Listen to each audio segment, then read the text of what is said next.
Bonjour, bonjour, bienvenue sur l'ADN Beauty. Aujourd'hui, on va tester des nouveautés ensemble et réaliser ce maquillage avec toutes les nouveautés que je vous ai présentées ces derniers temps. Franchement, j'adore le maquillage du jour. Voilà, donc si vous voulez savoir avec quoi je l'ai testé et avec quelles nouveautés, et ben c'est parti. Alors tout d'abord, on va se mettre un petit peu de baume à lèvres de la marque Kosas, que j'aime énormément. J'aime bien parce que c'est très huileux. C'est aromatique, c'est légèrement mentholé. J'aime bien l'odeur en fait, c'est un peu, je sais pas, il y a un petit côté régressif que j'aime bien. On va utiliser le primer Ole Henriksen, c'est le Banana Bright Face Primer. Donc c'est un primer à la vitamine C qui s'inspire des poudres de banane. Je sais pas si vous savez ce que c'était les poudres de banane. À l'époque, les filles elles mettaient des poudres très très jaunes. Et c'est vrai que ça permettait d'illuminer le teint. Donc là la promesse, c'est qu'il y a des particules de poudre de banane pour donner ce côté lumineux lié au jaune. Alors moi je suis pas sûre que ce soit le meilleur truc pour ma peau, mais écoutez, j'aime quand même bien ce primer. Je suis pas la première fois, enfin c'est pas la première fois que je l'utilise. En fait je trouve que c'est un primer qui est efficace. Maintenant il va pas donner beaucoup de luminosité, c'est plus un primer soin qui va aider votre peau à combattre un petit peu tout ce qui est stress, tout ce qui est radicaux libres, parce que ça permet ça, la vitamine C. Et puis en même temps ça permet du coup d'éclaircir le visage et de le rendre de plus en plus lumineux. Ensuite, on va appliquer ce fond de teint. Alors, je l'ai essayé tout à l'heure et je pense que j'ai pris une teinte beaucoup trop foncée pour moi. C'est le fond de teint, pardon, je vous le présente quand même. Le Synchro Skin Self Refreshing. Donc, c'est un fond de teint qui se rafraîchit tout seul, miracle. Et qui en même temps va hydrater et donner du glow à votre peau. Alors c'est pas glow, désolé pour ça. En revanche, c'est lumineux mais pas trop, enfin, comment dire, lumineux naturel. Voilà, c'était le terme que je cherchais. On est sur quelque chose, je trouve, plutôt de quali. Après, gros problème, comme vous pouvez le voir, je pense que j'ai choisi une teinte beaucoup trop foncée pour moi. C'est très très chiant ces histoires de teinte, parce que quand je suis en magasin, je vous jure, cette teinte-là, je l'ai essayée au moins 40 fois. Quand je suis en magasin, avec les lumières artificielles, la teinte était parfaite. Je l'ai validée par 2 vendeuses différentes avant de l'acheter, vu le prix du fond de teint. Et là, je suis à la lumière du jour. Et je pense que c'est lié au fait aussi que quand j'arrive en magasin, je suis maquillée. Donc elle ne voit pas la couleur de ma peau qui est plus pâle en dessous. Bon, néanmoins, comme vous pouvez le voir, je trouve que ça s'estompe très très bien. Et je pense qu'au sortir de l'été, ce fond de teint va être merveilleux. Je peux vous dire que déjà, j'ai bien fait de l'acheter. Je le trouve vraiment très très beau. Je trouve qu'il a du glow, il est très naturel. J'avais peur d'un fond de teint qui soit pas naturel. Donc pour moi, il a presque le fini d'une crème teintée et le naturel d'une crème teintée. Je trouve pas très très couvrant, mais moi ça me va. Mais bon, ça c'est vendu comme un fond de teint, donc on s'attend quand même à une certaine couvrance. En revanche, il fait une peau superbe. Franchement, bonne pioche, je suis contente. Ensuite, on va prendre cette petite palette-là de Charlotte Tilbury. J'avais super envie de la tester depuis super longtemps. Charlotte Tilbury avait lancé 4 palettes. Une bleue, une verte, une marron et une dans les tons roses. Et bien entendu, c'est la rose qui me plaît le plus, même si j'ai acheté la teinte marron pour tout vous avouer. Bref, et donc voilà, et en même temps qu'il y a la palette, il y a le crayon qui va avec. Donc voilà, je vais vous faire un petit look. Je suis hyper contente d'essayer cette palette, ça fait très longtemps que j'avais envie de la tester là devant vous, mais j'étais tellement de trucs à tester. Donc on va d'abord commencer par cette couleur, la couleur Prime. Ils disent qu'en fait, cette couleur-là, vous la prenez et vous l'appliquez sur toute la paupière. Alors, c'est assez joli. Ça donne ce côté irisé à la paupière. Bon, appliquer tout seul, je sais pas, mais en tout cas, c'est une couleur Prime. Je sais pas s'il faut vraiment primer. Parce que c'est pas un primer, hein. Ils disent Prime comme si c'était une toile de fond irisée pour la paupière. Bon, en tout cas, c'est joli quand même. Ok. Ensuite, il faut prendre cette couleur-là et la mettre sur toute la paupière. Je vais commencer d'abord par la mettre au doigt, parce que j'aime bien appliquer la matière au doigt pour que ce soit bien pigmenté. Alors, c'est moins pigmenté que ce que je pense, mais la couleur est vraiment sublime. Je vais faire la même chose de l'autre côté. Ouais, parce qu'en fait, je crois que j'en ai un peu plus sur le doigt que sur la paupière. Très souvent, il y a des matières comme ça. Quand vous les mettez sur la paupière, ça ne veut pas coller.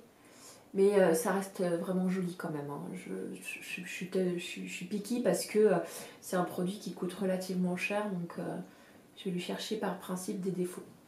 Voilà, donc là on a appliqué ça grossièrement. On va prendre un pinceau comme ça, et cette fois-ci on va essayer de l'étaler correctement.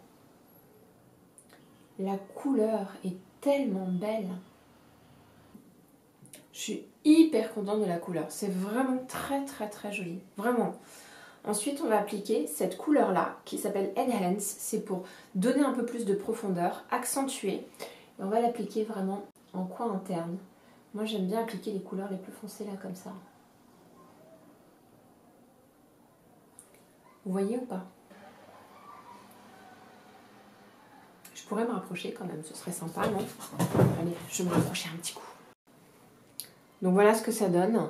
C'est hyper joli. J'aime beaucoup. Je vais peut-être même encore un petit peu accentuer le côté foncé ici. J'aime énormément, énormément. On va faire une petite pause sur le rose là. Et ce qu'on va faire, c'est qu'on va prendre un anti-cerne. L'anti-cerne de Shiseido, toujours le Synchro Skin. Et voilà, j'en ai pas spécialement entendu parler de cet anti-cerne.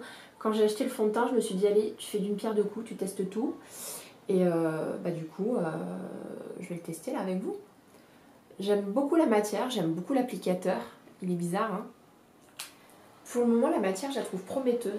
C'est une matière qui me semble élastique, pas trop épaisse, parce que je déteste les anti-cernes épais. En fait, c'est ceux qui me marquent le plus la fatigue. Il est vraiment beau. Il est très beau cet anti-cerne. Ah oui, vraiment. Ok. Je vais nettoyer ce pinceau sur un petit chiffon. Je fais toujours ça. Hop. Et je vais tout simplement estomper les bords. Voilà. On va reprendre la palette Charlotte Tilbury. On va prendre un pinceau fin qu'il va falloir que je nettoie absolument. Je suis terrible avec les pinceaux. Hein. Je les nettoie quasiment jamais, c'est l'enfer. Et je vais prendre la couleur la plus foncée là. D'accord? On va l'appliquer en ras de cils inférieur. Comme ça. Moi j'aime beaucoup. J'aime beaucoup. Ok. On va prendre le fameux crayon Charlotte Tilbury, celui qui a un double embout, dont un que j'ai cassé. Mais c'est pas grave, on va utiliser d'abord le violet. Et on va se tracer un trait d'eyeliner. Alors c'est un crayon que je pensais être plus gras. J'étais assez déçue quand je l'ai utilisé. Il est très gras, hein, mais je trouve qu'il est plus gras sur le dos de la main que en vrai sur la paupière. Bon, ça reste quand même un excellent crayon. Surtout que même si il n'était pas très gras, je m'en fiche, je le rachèterais 1000 fois, juste pour la couleur qui est sublime.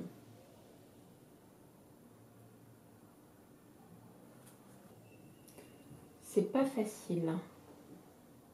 Je trouve que le crayon colle un petit peu à la peau. Mais la couleur est superbe. Voilà, j'ai fait la même chose de l'autre côté. Et cette fois-ci, on va prendre l'embout qui est rose irisé. Et on va essayer de mettre ça sur la muqueuse pour voir ce que ça donne. Ouais. Oh, mince, mais il n'arrête pas de se casser, j'en peux plus. Bah ça, c'est très chiant, quoi. Franchement, c'est très chiant. C'est des crayons qui coûtent cher. Et le truc, il n'arrête pas de se casser. Ça fait 2 fois qu'il casse. Par contre, il travaille super bien sur la muqueuse. Voilà pour le maquillage des yeux. Et bon, bah, je vais pleurer une autre fois hein, pour le fait qu'il n'arrête pas de se casser comme ça, c'est hyper énervant.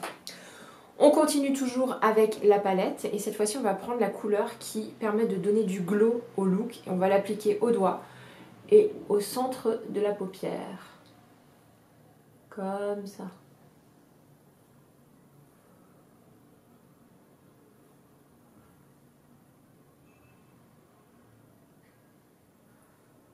Elle est canon cette palette.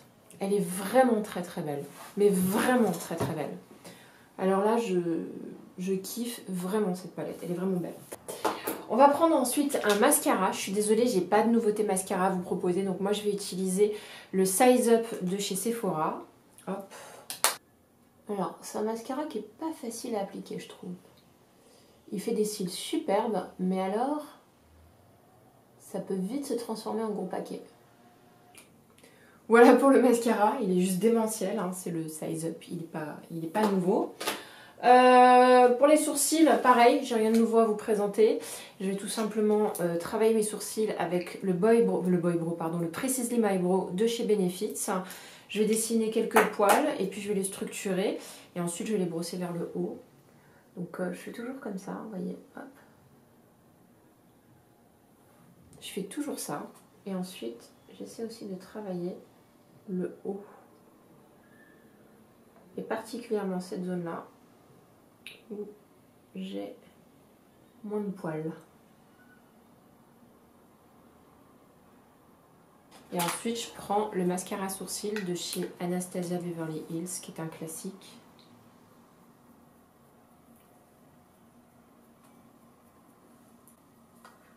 Et voilà pour les sourcils. Alors, qu'est-ce qu'on a comme nouveauté pour le teint? Et bien, il y a cette petite merveille, hein. Franchement, j'avais tellement hâte de la tester. Alors, le bronzer Big Size, genre le truc, il est mis juste mais énorme, c'est impressionnant. Et tout simplement, on va l'appliquer. C'est le bronzer de Charlotte Tilbury. Apparemment, c'est une tuerie intersidérale. C'est un bronzer mat. Donc moi, je sais pas trop. Hein. Généralement, tout ce qui est mat, c'est pas mon truc. Oups, pardon. J'ai failli tout tomber. Mais j'avoue qu'il est très crémeux. Ok. Peut-être qu'avec un pinceau un tout petit peu plus dense, ce serait mieux. Mais c'est un bronzer très crémeux. Je trouve qu'il se diffuse super bien sur la peau. C'est vraiment joli. Pour un bronzer mat, je vous avoue que j'aime beaucoup. Il est à peine perceptible. Il n'y a aucun effet matière. Il est superbe ce bronzer. Superbe. Franchement, superbe ce bronzer. Bravo. Alors là, gros coup de cœur pour le bronzer Charlotte Tilbury. Ensuite, on va utiliser un highlighter. Donc le highlighter de chez Becca, qui est juste ici. On va le mettre sur le dos de la main. Et on va essayer de mettre ça sur l'ensemble de la joue. De donner un bombé de la joue. Regardez-moi comme c'est pigmenté ce machin-là. Oh, voilà. Et on va essayer de ne pas déplacer de la matière. Superbe. Alors ce highlighter est superbe, le seul problème c'est qu'il a une odeur extrêmement forte. Oh, franchement, il est magnifique. Ce highlighter, c'est un truc de dingue. Je trouve qu'il ne déplace pas la matière. Qu'est-ce qu'il est beau! Il est super beau ce highlighter. Alors là, je suis bluffée. Il est très beau. Très beau. Il n'a pas déplacé la matière. J'ai quand même gardé le glow du bronzer, enfin pardon, le crémeux du bronzer. J'aime énormément. Pareil, on va jouer avec ces petits bébés là. Donc c'est un blush de la marque Daniel Sandler. J'avais envie de l'utiliser en couleur corail et c'est la couleur qui s'appelle Luxe. Donc on va le mélanger comme ça. Normalement avec le rose au niveau des yeux, peut-être que j'aurais dû mettre du rose, mais j'avais peur d'un total look rose en fait. Donc écoutez, on va plutôt essayer le corail. Pareil, on va le mettre sur le dos de la main, là comme ça. Ok. La matière est très liquide, il faut faire un petit peu attention. Et là ce que je vais faire, c'est que je vais prendre un pinceau aussi basique que celui-là. Et waouh! J'adore ce produit.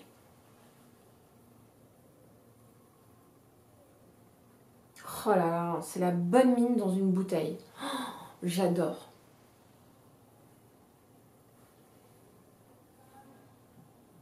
J'adore, c'est hyper naturel. Je pourrais forcer le trait, mais c'est pas non plus ce que je recherche.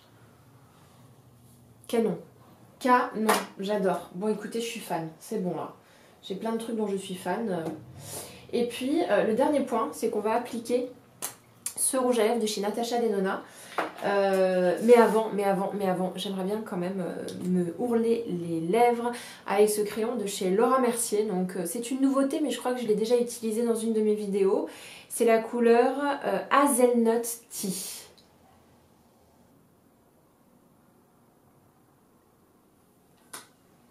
Voilà, on n'a pas trop dépassé parce que c'est vrai que ça fait pas très naturel.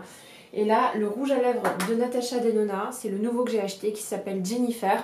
J'avais acheté la teinte Yana, mais par erreur, et en fait c'est un peu trop marronné. Là, c'est tout à fait la couleur que je recherche. On est sur un nude rosé. Canon.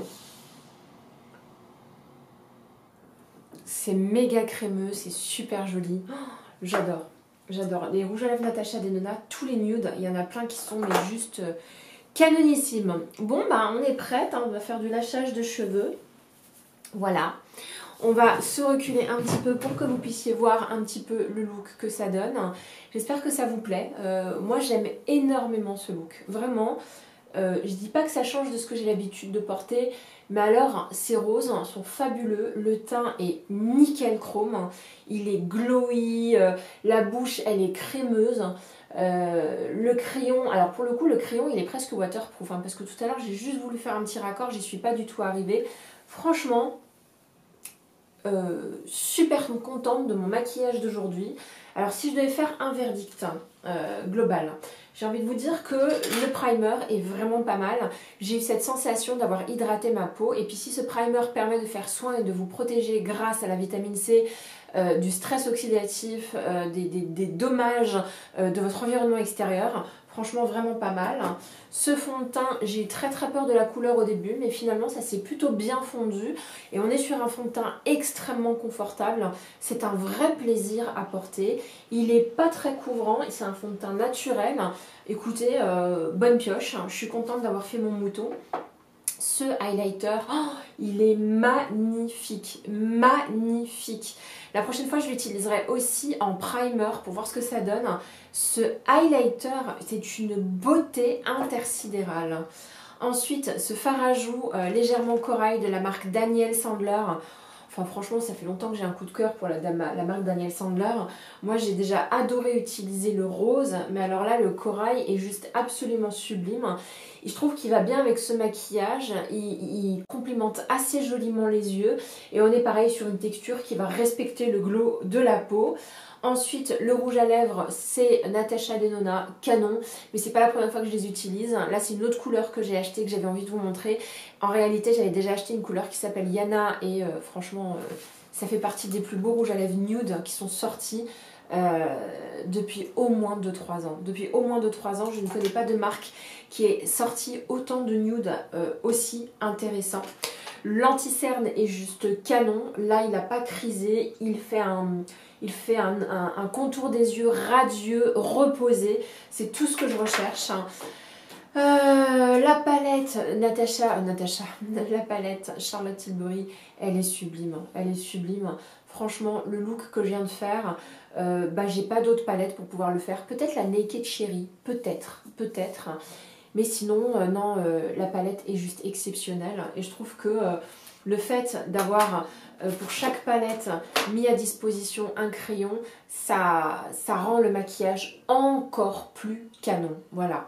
Et enfin, le bronzer. Pour un bronzer mat, c'est une très belle surprise.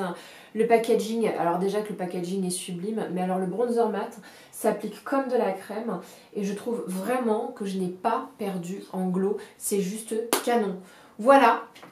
Ah, mais j'ai oublié un produit. J'ai oublié d'utiliser un produit. Oh, mince. Je voulais absolument essayer cette poudre de chez Shiseido. On va l'utiliser tout de suite. On va pas utiliser mon pinceau à bronzer. On va juste le nettoyer. Hop. Donc, c'est une poudre qui est censée être lumineuse. Et je vous avoue qu'en magasin, ça m'avait assez interpellée. On est sur un truc là en tissu, d'accord? Et quand vous appuyez dessus, la poudre sort. On va essayer de l'appliquer sur la zone T. Et bien écoutez, c'est une très jolie poudre. Parce qu'elle vient juste matifier ce qu'il faut, sans enlever le côté glow. J'aime beaucoup, j'attends de voir un petit peu si je vais avoir cette sensation de dessèchement. Mais alors, très jolie poudre, très jolie poudre. Je valide. Je valide cette poudre. Oh, je suis désolée, je suis fatiguée. Je bosse beaucoup trop en ce moment. J'ai fait beaucoup d'efforts pour pas que ma langue fourche. Mais bon, voilà. Hein, voilà, c'était ma vidéo. Je teste des nouveautés. Si vous avez aimé, mettez un petit like. Si vous avez envie de revoir cette petite tête d'olive, n'hésitez pas à vous abonner. Je suis là 2 fois par semaine, le mercredi et le dimanche. Je vous embrasse.